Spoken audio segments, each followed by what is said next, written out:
Eh bien bonjour à tous, c'est Arthur et aujourd'hui on se retrouve pour une nouvelle vidéo en langage C++. Alors aujourd'hui, qu'est-ce qu'on va voir? Eh bien on va voir la surcharge des fonctions, la surcharge des méthodes et surtout, le plus intéressant, la surcharge des opérateurs. Alors, je prends mon plan comme d'habitude. Alors, on va commencer par la surcharge de fonctions, on va partir du plus simple au plus compliqué. Alors, qu'est-ce que c'est que la surcharge de fonction? Eh bien, c'est donner plusieurs formes à un même nom de fonction, à une même fonction. Un peu comme... Elle prend plusieurs formes, du coup on peut parler de polymorphisme, hein, d'accord? Alors, par exemple, on va créer une fonction d'affichage, on va l'appeler void print, et elle va afficher, imaginons en premier lieu, une simple string. On avait vu un petit peu dans l'ensemble de l'objet string hein, dans la vidéo d'avant. On va MSG pour message, voilà. Alors je ne fais pas les prototypes, hein, je mets tout directement. Et cette fonction va nous permettre d'afficher quelque chose. Du coup ici, ce sera une string. Hop, là, donc ici, jusqu'ici rien de nouveau. On affiche le bon vieux Hello World. Voilà. Oups. On compile. Alors oui, je rajoute ceci parce qu'en fait, j'ai une petite surprise il y a 2 jours, je crois. C'est qu'en fait, bon, j'ai un gros projet en C++, je vous montrerai après peut-être pour des exemples de... je vais le noter d'ailleurs qu'il faut que je vous montre des exemples, de bons gros exemples de surcharge. Hop, montrer exemple, voilà. J'ai une petite surprise, une petite parenthèse, hein, enfin même une grosse surprise, c'est que, bon j'utilise G++, hein, qui est téléchargé avec Xcode sous Mac, et dans ma tête, d'abord j'utilisais comme ceci, d'accord? Bon, ça marchait, on avait vu auparavant que ça fonctionnait. Mais en fait, je pensais que la version de mon G++, c'était la dernière version. Il mettait la version par défaut, je pensais que c'était la dernière. Donc là, 2020, en gros. Et du coup, j'essaie d'utiliser les fonctionnalités de C++ 11, par exemple les fonctions lambda qu'on verra. Pour moi, c'est le truc le plus intéressant en C++, ce sont les fonctions lambda. Par exemple, ce truc-là, eh bien, ça fonctionnait pas. Il disait, attention, c'est pour la version 11 de C++. Donc du coup, je me suis dit, ah bah ok, bah ils ont enlevé plein de trucs en fait depuis avant. Je me disais que c'était normal, parce que c'était instable, du coup ils ont enlevé plein de bordel. Et ben en fait non, par défaut c'est la version 1998 qui est installée.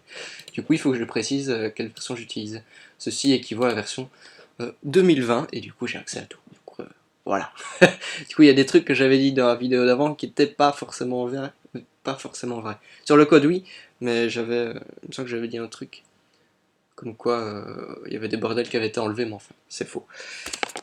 Du coup, ici je précise que c'est en 2020, même si ici ça marchera même avec la version d'avant. Ok, parenthèse fermée. Du coup, je compile. Donc voilà pourquoi il y a ceci en plus, qui permet de préciser la version du C++. 2A veut dire 2020, vous avez 17 pour 2017, vous avez 14, 11, 3 et 98. Ok. Bon là, jusqu'ici, pas de surprise. Hello World. Hein. Easy peasy. Maintenant, imaginons, nous voulons faire une fonction qui affiche des entiers maintenant. Bah, on va pas l'appeler print entier et print int. Pourquoi pas garder le même nom, print, mais à la place de mettre un string, on va mettre un petit entier. Qui est, on va mettre n, d'accord, voilà. Alors ceci, en C classique, ça ne fonctionnera jamais. C'est une nouveauté du C++. Enfin, il y a ça dans énormément de langages, hein, ça, faut pas se biler. Hop. Et on va appeler la fonction afficher 666. Ok. On exécute. Et là, surprise, eh ben, ça fonctionne. On a une même fonction, donc c'est le même nom, c'est la même fonction, mais qui a des prototypes différents. Il y en a un qui va prendre des strings en entrée, et d'autres qui vont prendre des entiers. D'accord. Voilà. Et imaginons, vous voulez avoir une fonction qui veut afficher un message par défaut. Juste un simple petit message débile. Et ce message, c'est bon, je vais le pointer recopier ceci. C'est, je sais pas moi, bonjour, voilà. Et ben, ici aussi, vous pourrez utiliser ça comme ça. Mais dans ce cas-ci, on va voir qu'on peut encore simplifier. Hop là. Et voilà, ça marche aussi. 3 mêmes fonctions avec 3 prototypes différents, ça fonctionne. Et bien ici, on affiche une chaîne de caractères, et là aussi. Et bien pourquoi pas utiliser ce qu'on a vu un peu dans la vidéo d'avant, sont les paramètres par défaut. C'est-à-dire ceci, on va l'enlever. D'accord. et on va dire, d'accord, dans ceci, eh bien, tu as le choix de mettre une string, comme on fait ici, mais en plus, tu pourras ne rien préciser du tout. Et par défaut, le message vaudra bonjour. Du coup, ici, on a enlevé une fonction pour que ce soit plus petit. On a une fonction qui affiche une chaîne de caractères que nous-mêmes on a choisi. On a une fonction qui permet d'afficher un entier. Et on a une fonction qui permet d'afficher quoi? Eh bien, vu qu'ici il n'y a rien de précisé en argument, eh bien il va prendre ceci par défaut. Hop. Du coup, on a 3 prototypes différents en 2 fonctions différentes qui est regroupées sous un seul même nom. Et voilà, ça fonctionne. C'est ça la surcharge de fonctions. Les fonctions sont polymorphiques dans ce cas-ci. Ah bah, et on peut faire plein de choses. Je vous montrerai après des exemples. Évidemment, j'ai un gros projet pour le moment, faire un petit moteur de jeux vidéo sur base d'une librairie qui s'appelle SFML. Et vous verrez, c'est bourré d'exemples. Ça va s'éclater. Ok. Donc ça, c'était la surcharge de fonctions. C'est tout. Évidemment, il y a plein de possibilités différentes. Vous n'êtes pas obligé d'utiliser des strings ou quoi. Et il y a même encore plus simple pour utiliser une fonction avec des types totalement différents que vous n'êtes même pas obligé de définir ici. Mais ça, c'est ce qu'on appelle les templates avec la généricité. C'est quelque chose d'assez difficile. On verra ça bien plus tard. Ce que j'adore et que je déteste, parce que la syntaxe, elle pue la merde, et le compilateur parfois fait un peu du caca. On verra ça plus tard. Ok, donc ça, c'était la surcharge des fonctions. Maintenant, on va voir la surcharge des méthodes, qui est pas si différente. On avait vu une méthode, qu'est-ce que c'était? Eh ben, une méthode, c'était une fonction qui appartenait à une classe, en gros. On va créer une classe, j'ai jamais d'idée moi pour les classes, des petites classes comme ça. Cette fois-ci on va faire une classe personne. Voilà. Oups. On n'oublie pas de mettre le public pour que tous les arguments de la classe soient utilisables ici. On verra plus tard vraiment ce que c'est. Le public, le privé, le protégé. On va créer une personne qui a un nom. Hop. Ah oui, ici, justement comme je vous disais tout à l'heure, vu qu'avant j'étais en version 98, ça ne marchait pas, mais maintenant que je suis en version 2020, ça fonctionne. On peut définir des arguments par défaut dans les classes. Je préfère préciser maintenant. D'ailleurs, je vais l'enlever de mon plan parce que j'avais pour projet de le montrer dans la prochaine vidéo, mais non, je le montre maintenant. Et on va définir le nom sur Arthur par défaut. Hop. On va lui définir un âge, et puis ce sera tout. On va le mettre en unsigned char. On ne vit pas plus de 255 ans, je pense. Hop, voilà. Et on va le mettre par défaut sur 18 ans. 19. Voilà. Prendre mon âge, comme ça, ce sera bien. Ok. Voilà. Donc on a ces arguments, enfin ces attributs. On va définir quand même un petit constructeur. std string. Alors ici, on va essayer de faire un peu de surcharge aussi. On va mettre que, enfin on pourrait le mettre, mais là ce n'est pas vraiment utile étant donné qu'on le met là par défaut. On pourrait mettre name égale Arthur. Voilà, on pourrait faire du polymorphisme ici, de la surcharge. Ok. Au lieu de faire plusieurs comment dire, constructeurs. Et ça on l'avait vu dans la vidéo d'avant. Ce qu'on a fait dans la vidéo d'avant, mettre plusieurs constructeurs dans une même classe, c'est une surcharge de méthode qui est le constructeur. Ça, je ne vais pas revenir dessus, on va laisser ça comme ça. Et std unsigned char, et on va mettre l'âge. Voilà. Alors oui, là je mélange un peu de l'anglais du français, c'est pas grave. Et on va définir tout ça. Le nom est égal au nom, et l'âge est égal à l'âge. Je ne vais pas revenir là-dessus, on a vu ça dans la vidéo d'avant. On peut définir un autre constructeur si on veut. On va juste faire un constructeur par défaut, qui existe de base, qui est celui-ci. On n'est pas obligé de le mettre, mais c'est pour montrer qu'il y a bien on peut faire les deux, d'accord? On peut en mettre plusieurs, mais ça on avait vu dans la vidéo d'avant, on va pas le mettre vu qu'il le fait par défaut, voilà. Ok, donc on a notre personne, notre petit constructeur, prêt à l'emploi. Eh bien on va créer une petite fonction, pareil, qui affiche en gros les données de la personne. Une méthode plutôt, void print. Première fonction, première méthode pardon, qui va afficher l'ensemble des éléments. Alors ici je ne mets pas le 10 parce que on n'est pas obligé, on est directement dans la classe, du coup on peut accéder directement à ces éléments. Et vu qu'il n'y a pas de variable locale qui s'appelle name, eh bien on n'est pas obligé de mettre le 10. Voilà, suis un petit peu enroué, désolé. Hop, voilà. Donc, si, logiquement, on peut créer une personne, on l'appeler P. On ne définit pas, on va pas utiliser le constructeur, on va utiliser le constructeur par défaut. Et on appelle la fonction d'affichage. Logiquement, ah oui, le point virgule. Voilà.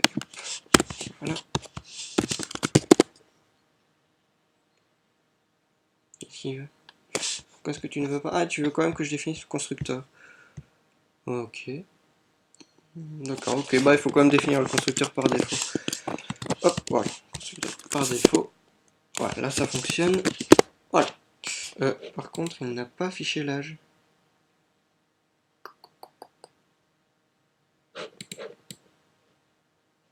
Pourquoi n'a-t-il pas affiché l'âge? Ah oui, parce que unsigned char, ah oui, quand l'objet cout a un char, eh bien il affiche le caractère, c'est pas ce qu'on veut. Du coup, ce qu'on va faire, on va mettre un short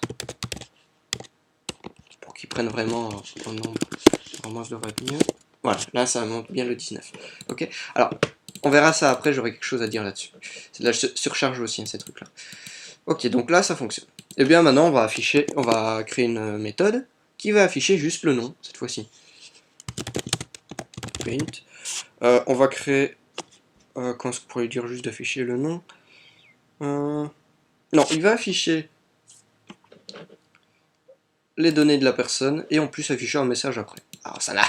ce code n'a rien de très logique, hein, mais c'est juste pour vous montrer que ça existe. Un message, et je veux aussi que le... Ah non, sinon ça rentrera... Si vous mettez quelque chose par défaut ici, ça rentrera conflit avec celle-là, évidemment. Okay. Et ce qu'on va faire, on va pas recopier ça, on va dire tu fais this.print et on va utiliser la méthode qui est juste là. This.print et en plus on va afficher cout message std endel, voilà. Alors, donc on voit que ce qu'on a fait ici. Eh bien, on a fait en sorte d'avoir une fonction qui affiche les données de la personne et une fonction du même nom, hein, on fait une surcharge, qui prend en paramètre un message, qui permet d'afficher par le biais de cette méthode-là les éléments de la personne et en plus d'afficher un message. Ok, on va voir déjà ça compile, affiche là, ça affiche bien les données. Et maintenant, si on veut afficher un message en plus, c'est possible. Voilà. Et voilà, il affiche bien les données plus un message, sous le même nom de fonction. Alors, on aurait pu aller plus loin en mettant, en faisant comme ceci, avec les arguments par défaut, ce qui réduit le nombre de méthodes à l'écran. Ça fonctionne tout aussi bien. Sauf que ici, évidemment, si on voulait rien mettre, voilà. Si on voulait revenir comme à la méthode d'avant, on fait comme ceci. Et voilà, ça fonctionne. Bon, évidemment, vous avez un endel en plus, mais bon, c'est pas bien. Vous pouvez faire un... Si le message .size, on peut faire comme ça, si .size égale à 0, enfin, et différentes 0, on affiche ceci, sinon il va rien afficher. D'accord. Enfin, ça, c'est juste pour montrer vraiment la surcharge. Voilà. Surcharge de méthode, c'est terminé. Maintenant, on va voir le plus important. Alors, je ne pense pas qu'on puisse surcharger un destructeur, par contre. Ça, je précise. Ok. Surcharge d'opérateur. On va conserver ceci. On va juste enlever ça. On va garder le print classique.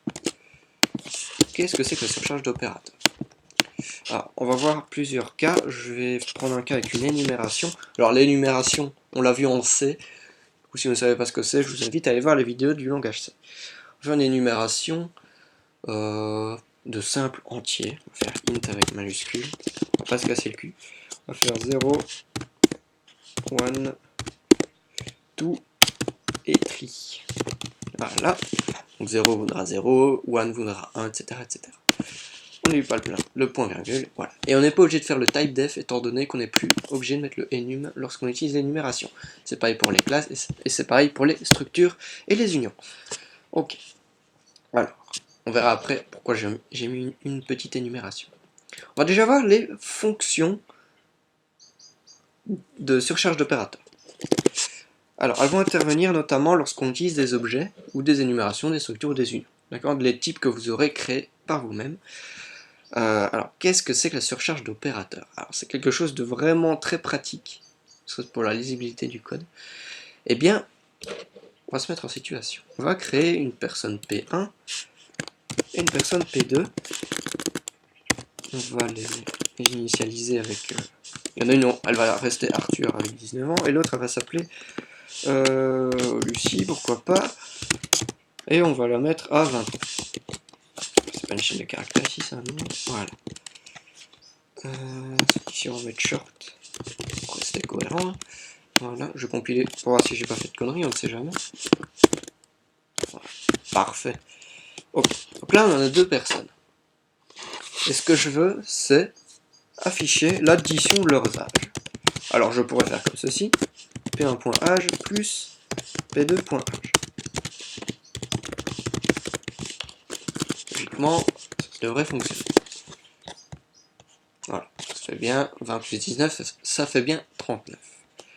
Mais ce que je veux, c'est pas écrire à chaque fois la variable personne, point, aller chercher son âge, plus la variable personne de point, aller chercher son âge. Ce que je veux, c'est faire ceci.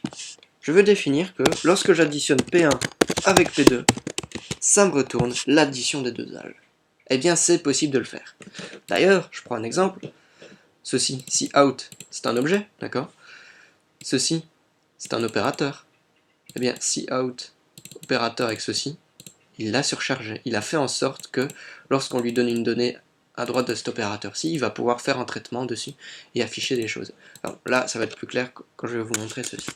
Alors, donc je veux que l'opérateur plus, lorsqu'il a en paramètre une personne et une autre personne, eh bien, puisse me retourner un entier qui est l'addition des deux âges, des deux personnes.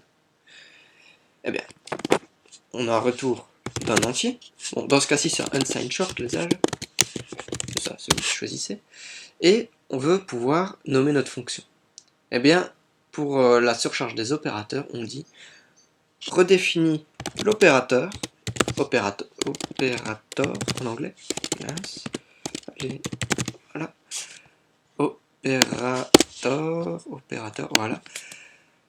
Donc définit l'opérateur plus, lorsqu'il prend en paramètre une personne et une autre personne, donc deux paramètres, et je veux que ce soit des références, P1 et P2. Voilà. Et retourne-moi l'âge de P1, P1.âge, additionné à l'âge de P2. Et là, on voit bien que ça compile. Donc, qu'est-ce qu'il va faire ici? Je vais me répéter un coup. Il va prendre P1, il va l'additionner à P2, il va voir s'il y a une fonctionnalité qui permet de le faire. Effectivement, oui. Une fonctionnalité qui retourne un unsigned short, qui est une surcharge de l'opérateur plus. Du coup, on va redéfinir le comportement de l'opérateur plus, qui prend en paramètre une personne et qui prend en paramètre une deuxième personne, et qui va retourner leur âge respectif. On a surchargé l'opérateur. Et voilà. C'est possible aussi de faire avec les énumérations. C'est pour ça que j'en ai fait une. On va créer un opérateur. On va surcharger la surcharge d'opérateur. On va créer un opérateur plus, toujours. Tous les opérateurs y passent. Hein. Quasi tous les opérateurs y passent. On verra des exemples encore après. On va avoir un opérateur qui va prendre en paramètre une personne et une énumération de type int qu'on a fait juste au-dessus. Et on veut additionner l'âge de P1 avec le nombre n. Là c'est pareil. P1.âge plus n. Voilà. Ça fonctionne aussi. On va conserver ça. Le compilateur qui va aller chercher la bonne fonction, la bonne surcharge. On va faire P1 plus Et on avait défini au-dessus des trucs, on va mettre tout, qui équivaut à 2, dans l'énumération. Là, ça compile, et voilà, on a bien, au-dessus c'était l'exemple qu'on avait fait, et 21, c'est bien l'âge de Arthur, qui était 19, plus 2. Voilà, surcharge des opérateurs. Donc je vais vous montrer qu'on peut surcharger des gros opérateurs du style crochet. Ceci. Alors, on va faire en sorte que lorsque l'on fait ceci, P1, si on fait ça, P1 de nom, name, il nous affiche le nom de P1, et que si on fait ceci, âge, il nous retourne l'âge. C'est une alternative au point, d'accord. Du coup, ceci, on n'en a plus besoin, on va mettre std_string. Voilà. Alors, et là, on va retourner, on va utiliser l'opérateur point d'interrogation. Est-ce qu'il marche avec les si key égale à name, eh bien il va retourner p1.name, sinon il va retourner p1.age. Voilà. Donc en gros, qu'est-ce qu'on a fait? Eh bien, lorsqu'on fait ceci, on va appeler l'opérateur ici, d'accord, qui prend en paramètre une personne p1, qui est celle-là. Je pense qu'on peut le faire en dehors des classes, on verra après. Et le deuxième paramètre, c'est celui-là. Je vais juste tester, petit doute là. Ouais, effectivement. Voilà, donc il dit il faut pas que l'opérateur soit statique, il faut pas qu'il soit en dehors. Parce que vu que l'opérateur se reporte directement à un objet, il faut qu'il soit inclus dans l'objet. Donc voilà, on arrive à la deuxième partie. Hop.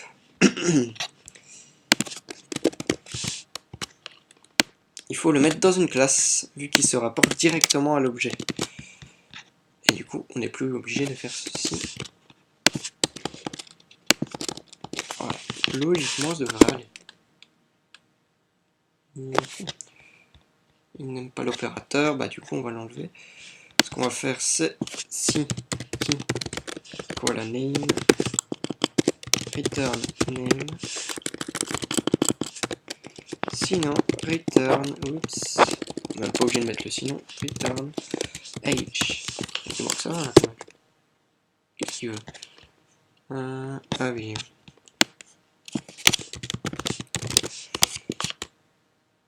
Ah oui, mais là du coup, ouais, je retourne deux types différents, il faudrait que j'utilise les templates. Or, on n'a pas encore vu ça. Oui, mais on va retourner std de toString de l'âge. Voilà. Là, ça fonctionne déjà un peu mieux. Du coup, logiquement, ici, on a surchargé l'opérateur de crochet, ce qui se rapporte à l'objet qui se rapporte. Ok, du coup, on va aller chercher ici. Hop, et il va voir. Ok, il va prendre une clé et la traiter. Si la clé vaut name, il va afficher le nom. Et si elle vaut pas name, ben, il va afficher l'âge. Là, on voit que ça fonctionne bien. Mais celui-ci, on doit le mettre en termes de méthode. D'ailleurs, si on veut définir ceci, mais dans la classe, ce qui est plus judicieux, eh bien, c'est pas si différent. Au lieu de définir le premier argument, au lieu de le mettre ici, ben on sait que c'est l'objet qui l'appelle, du coup on n'est plus obligé de le mettre. Eh bien, on va faire P2 directement. Ce qu'on va retourner, c'est l'âge courant plus l'âge de P2. Donc on va enlever ceci pour éviter qu'il y ait des conflits. Et logiquement, ça devrait fonctionner aussi. Et là, ça fonctionne pareil. On fonctionnera plus comme ça, par objet, évidemment. Voilà, alors, une autre manière d'appeler ces fonctions-là, c'est ceci. C'est P1 point, on reprend le nom ici, opérateur plus, et on met P2 dedans. On peut les appeler comme des fonctions standards, mais ça n'a plus d'intérêt si on fait comme ça. Allez.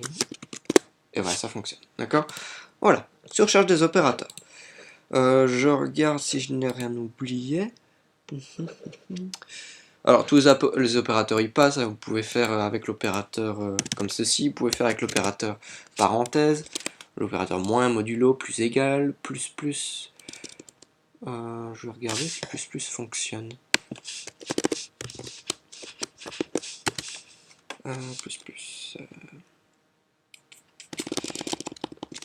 Void opérateur plus. On va voir. Du coup, celui-ci normalement ne devrait pas prendre de paramètres. Et on devrait faire par exemple l'âge plus. Je sais pas si ça fonctionne, on va voir. Dans ce livre, ça ne fonctionnait pas le plus. Ah bah si, apparemment oui. Ce qu'on va faire, c'est afficher P1.âge et on va faire P1 can increment. Ah bah il veut pas quand même. Très étrange. Bon bah apparemment on ne peut pas. Ah si, bah il faut le mettre à gauche. Je sais pas comment on fait pour le mettre à droite. Ok, il faut le mettre à gauche lorsque vous utilisez le plus. Pourquoi pas. Alors je suis en train de me dire... Vous savez ceci, lorsqu'on veut juste afficher une personne, ça ne fonctionne pas.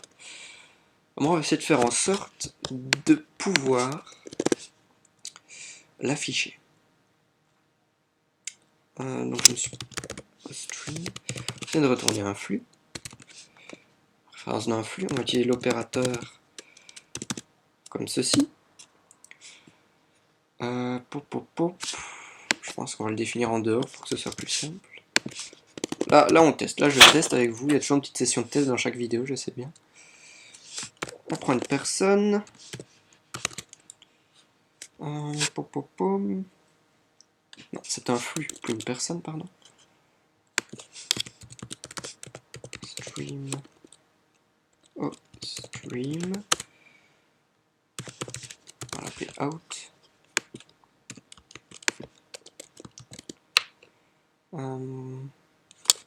Logiquement, si on retourne ceci, ça devrait fonctionner. Bon, là, par contre, je suis... Oh. Ah oui, mais là, ça va bugger. Oui, ça va bugger. Évidemment. Là, je ne change absolument rien à la situation. Et ce que je veux, c'est afficher le nom. Voilà. Alors, ce que j'ai fait, c'est j'ai surchargé l'opérateur flux. Donc, en gros, l'opérateur flux, l'opérateur chevron, vers la gauche, avec l'outil flux, le stream, qui est le cout, d'accord. Donc ici, qu'est-ce qu'il fait? Il détecte, ici, cette fonctionnalité-là, cette surcharge-là. Du coup, il va mettre dans cet argument-ci notre cout, et dans cet argument-là, notre P1, notre personne. Et il va retourner quoi? Le out, donc en gros notre cout, avec les chevrons, qui équivaut au chevron qu'on connaît avec le cout, pour afficher. Et au lieu de mettre le P1 directement et de faire une grosse erreur comme on a vu au début, eh bien il va prendre le nom. Comme ça évite les problèmes. Du coup là on a surchargé l'affichage de P1 dans l'objet flux. Voilà, ça peut être vraiment très pratique. Et si on veut être encore plus complet, on va afficher un petit espace avec p.age. Et là, voilà, on affiche tout. Voilà. L'opérateur, la surcharge d'opérateur, c'est exceptionnel. Maintenant, on va voir des petits exemples, des gros exemples même. Je vais chercher le bazar approprié. Alors.